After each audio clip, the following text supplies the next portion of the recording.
I walked around on this street and found a newspaper on the ground. I could read each and every article, and on the top it read August 6th, 1953. I didn't know that it wasn't real. It was all I knew. I could remember my life, but it wasn't me. It was the life of a person that I was in 1953. I could remember my childhood, school years, first job, everything. As potentially cool as it may seem to almost time travel, this one part of this one story doesn't make this compound seem any less terrifying. 4-CMA. Like many of the obscure chemicals on this list, finding information on 4-CMA is not easy. That's because 4-CMA is a research chemical. If you don't know what research chemicals are, they're basically synthetic chemicals that were Frankensteined in a lab as part of a research project in an attempt to either improve on an existing chemical or to create an entirely new drug. Basically, research chemicals are the result of scientists crafting random stuff like they're brewing potions in Minecraft. The thing is, most of these chemicals don't make the cut, typically because they either have terrible side effects or they aren't useful medically, or they just lost funding on the research. If the established drugs that most people know about are the tip of the iceberg, then research chemicals pretty much cover the rest of the iceberg all the way to the bottom. 4-CMA is a research chemical that was originally synthesized in the 1960s, as it was supposed to be a stimulant that behaved similarly to an amphetamine. Despite what scientists expected, however, 4-CMA had a much more antidepressant effect than stimulant effect in test subjects. But because it was mildly pleasant to use, drug dealers actually pressed this into their own pills to evade authorities. According to sources, 4-CMA was first identified at the Tomorrowland Festival in 2015,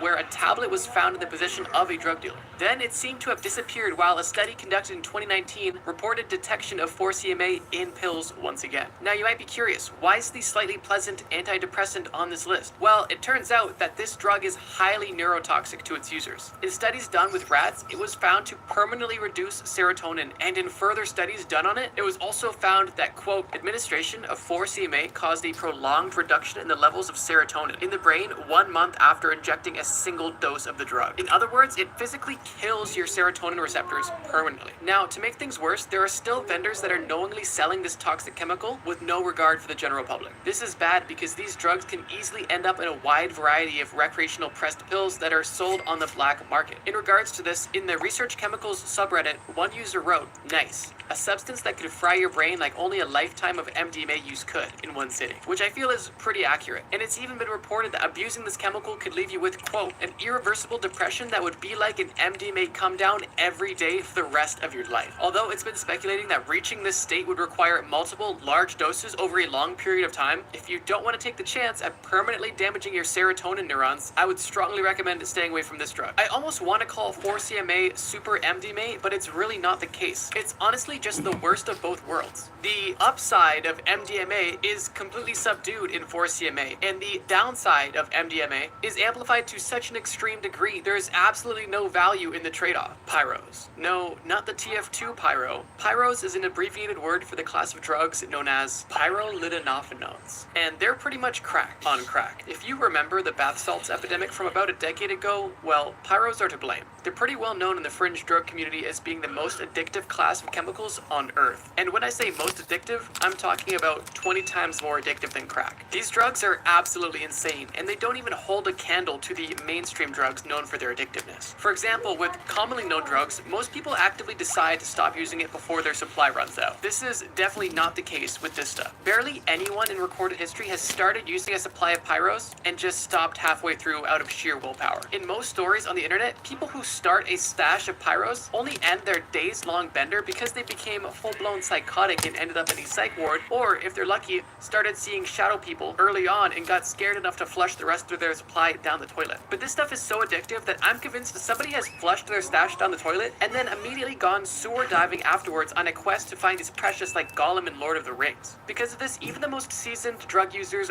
won't take this stuff because the compulsion to take more is practically impossible to overcome. In hindsight, it's no wonder we had a bath salts zombie epidemic. Just to clarify, bath salts are literally just pyros. Imagine you're trying to quit a chemical that's 50 times more addictive than crack, and every time you make a stop at the gas station for your nightly Twinkies, the scraggly old dude in the back who smells like salami is tempting you to buy it for a couple bucks. The thing about the bath salts epidemic was that whenever authorities finally got around to outlawing the latest chemical, the drug lords that sold them would just hire some armchair chemist on the internet to look for slightly different chemicals on the dark web that kinda looked the same. Keep in mind, they wouldn't even know what the side effects would be. So basically, they were pretty much just selling random research chemicals to homeless people as test subjects. Because of this, a lot of people got caught up in bath salts addiction around 2012 because they had no idea